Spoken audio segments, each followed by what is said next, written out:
Hey, it's Terry from Everything Homestead. Today I got a special treat for you. My neighbors are renting this field I have here right next to my house, and this year they planted oats and it's harvest time. So I'm going to show you something that you usually don't see unless you live around Amish. This behind me is an antique swather. Nowadays they have combines to do the work that this thing does, but since my neighbor is Amish, they do things the way they used to do things 100 years ago, and they'll keep on doing things the same way for the next 100 years. But thought I'd show you this machine. It's kind of neat. I'll show you the shocks that are made by the Amish by hand. Let me show you around this machine. It's kind of neat. Now where I live, the Amish do not want to be photographed, so I could have taken some video of them working out here, but it's against their religious beliefs to do that, so that's why I'm not showing them in action, but doing the next best thing by doing this. Now there are some pictures I'll put up probably during this video, and you'll see some pictures of Amish in the videos, but most of those I found online and were taken by Amish, so depends on what part of the country you're in as to what religious beliefs they have as far as photography is concerned. So the first thing you notice that makes this machine stand out is this big paddle wheel looking device here. And what that does is, as he's pulling across the field, he had 3 horses hooked onto this, and this machine is geared up with a bunch of chains and gears and levers and stuff, but it all has a lot of moving parts on it.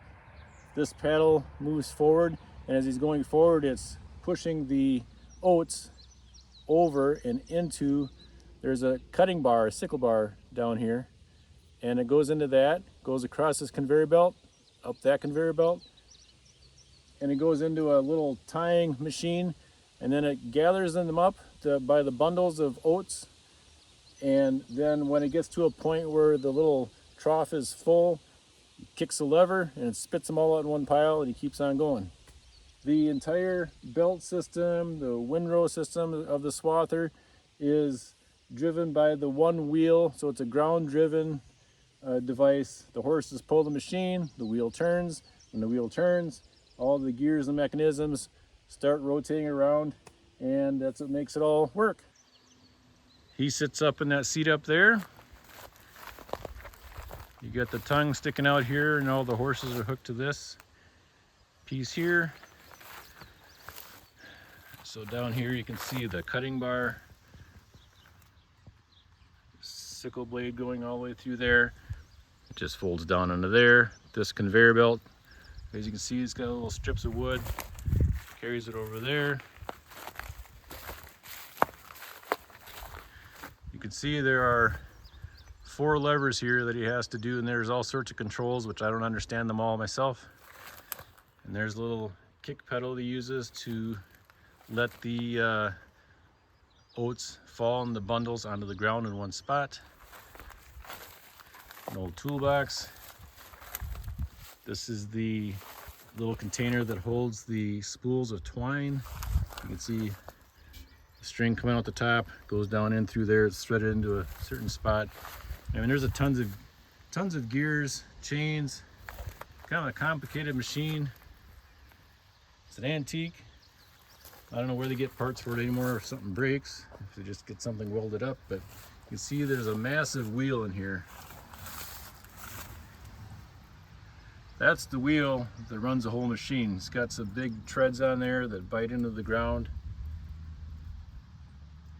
and that makes everything happen.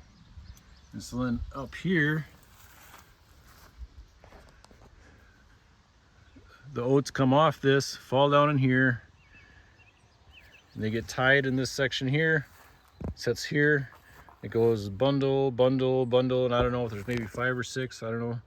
And he kicks the lever and it spits them out on the ground. He keeps going.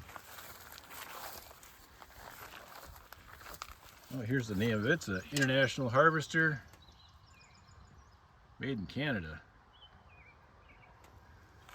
She's an oldie.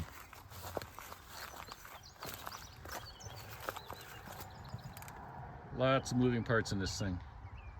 Kind of neat to watch. So right behind me here is what's called a shock. They take those multiple bundles of the oats that the machine spits out on the ground, and then they'll stack them up to let them dry for, I'm guessing, about a week, and then they bring in the thrashing machine and they finish out the process. But each bundle here is tied with that twine with the cut end down onto the dirt. The oats are up in the air, and then they take a few of them and lay them over the top in case it would rain, and the rain would kind of shed off of them and it would still help them dry, even though it does rain a little bit. Hopefully it doesn't rain and they won't have to worry about that. And so this is how they've done it for over 100 years. So then they'll bring in a threshing machine, and not every farmer has a threshing machine, and so they kind of have to wait their turn, and they all kind of help each other too at the same time. They'll bring in the threshing machine and the other farmers will gather around and they'll help them do the process. I'll show you a few pictures here of some threshing machine setups. They used to take way back and use the old steam engines and use them to run the belt that would run the threshing machine. You can also use some of the tractors. Some of the older tractors have a belt pulley. They could run them off of that too. Nowadays, the Amish anyway, they usually take a tractor motor on a wagon that has the belt pulley on it, and they'll use that to operate the thresher.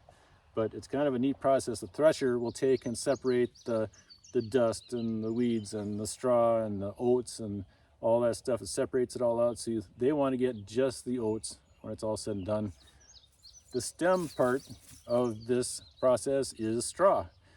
Some of you may not know that that's where straw comes from. It's from this process. Back when my grandma was alive, I talked to her once about what it was like when they would be doing the threshing. And she said it was kind of a big deal back then. All the farmers would get together to help each other out.